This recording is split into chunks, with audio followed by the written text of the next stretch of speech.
If you go to the airport and fly somewhere today, chances are you'll be flying on a plane that has two engines. Because it's simply the most fuel-efficient way to fly. However, designing a big plane that only needs two engines to fly long distances was the result of decades worth of innovation and experience gained by aviation. Throughout the 1950s and 60s, the redundancy provided by four engines was considered the safest way to travel across long distances, and in the 1970s, North American manufacturers reduced this to three engines with Lockheed's L-1011 and McDonnell Douglas's DC-10. However, several European countries at the time had joined together to provide competition from the other side of the Atlantic by designing an airliner that could do things even better. And that, my friends, is the grandfather of all wide-body twin jets. The Airbus A300.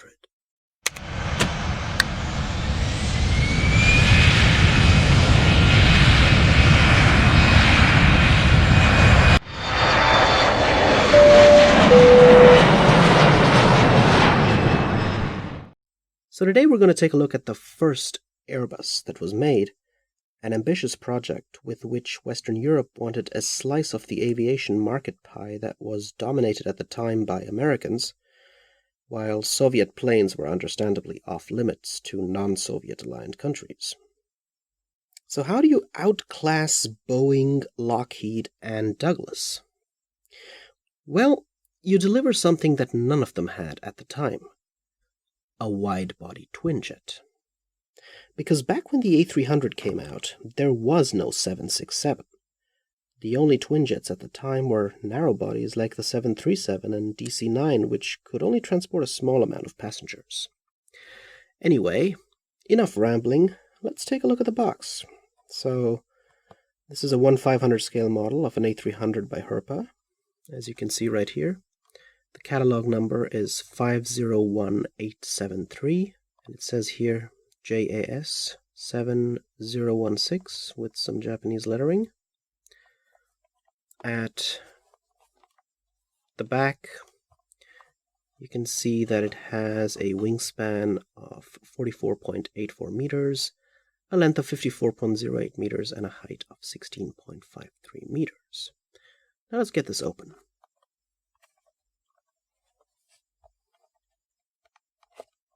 Now, I got this model for just €7 from a store called mw-moba.de. So here's the plane inside its casing. Just remove this.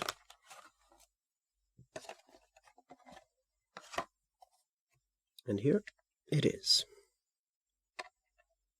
The A300-600. Now, this is the A300-600, which came out 10 years later in the mid-1980s, and is basically the A300 retrofitted with the improvements introduced by the A310, like these wingtip fences that didn't exist on earlier A300 models, like the B2 and B4. Now, this A300-600 bears the retro livery of JAS, Japan Air System, which is a livery very similar to the A300's Airbus house colors. JAS, together with JAL, Japan Airlines, and ANA, All Nippon Airways, was one of the big three Japanese carriers. Herpa never made a new generation version of this airliner, so you're stuck with the old landing gear if you want to buy a JAS. And in fact, they never made any other JAS plane at all. Just this A300. So that makes this model definitely collection-worthy if you want a Japan Air system in your fleet. Now, this is the 1996 release. Herpa did release a newer version in 1997, where the engines are a bit longer to look more like the PW4158s, and where the print for the doors and windows is in a dark gray instead of this black, as you can see in this picture. The gray print color does make the plane look a bit more realistic, because it reflects the look of the plane in real life better than the black print here. But again, this is just a minor nitpick that only die-hard collectors will be aware of. So we'll start off by taking a look at the port side of the aircraft, and you can see that we have here the L1 and L2 doors pretty close to each other. Actually, the L1 door kind of looks a little bit higher than the L2 door on my camera. Not sure if that's like that in real life.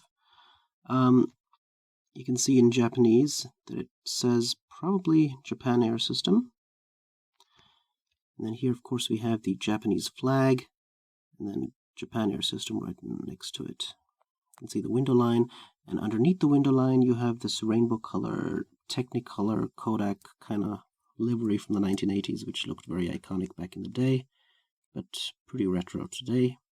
And then here at the back we have the registration of the airplane near the tail section, which says Juliet Alpha 8375. And if we take a closer look at the vertical stabilizer, it says JAS, and you have the A300-600R written on the tail fin. Looking at the horizontal stabilizers, they unfortunately don't have any sort of real detail. You can barely see the elevators. So Herpa could have done a better job here.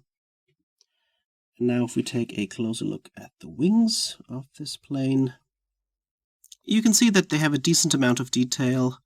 On the very left, there is the red rising sun for Japan, JAS written next to it.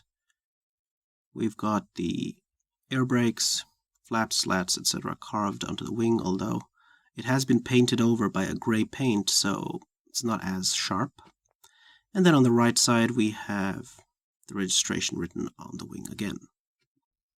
And now checking out the engines. These are, as mentioned before, Pratt & Whitney's. I think PW4000s, and they've got a nice silver leading edge painted on them. And it's kind of hard to see inside. The fan blades aren't really visible because of the shading, but you can see the turbofan cones, and they look alright in relation to the rest of the plane. Taking a look at the front of the Airbus A300, you can see that the cockpit windows are pretty basic. They don't have any silver frames on them, but they still look alright, I think.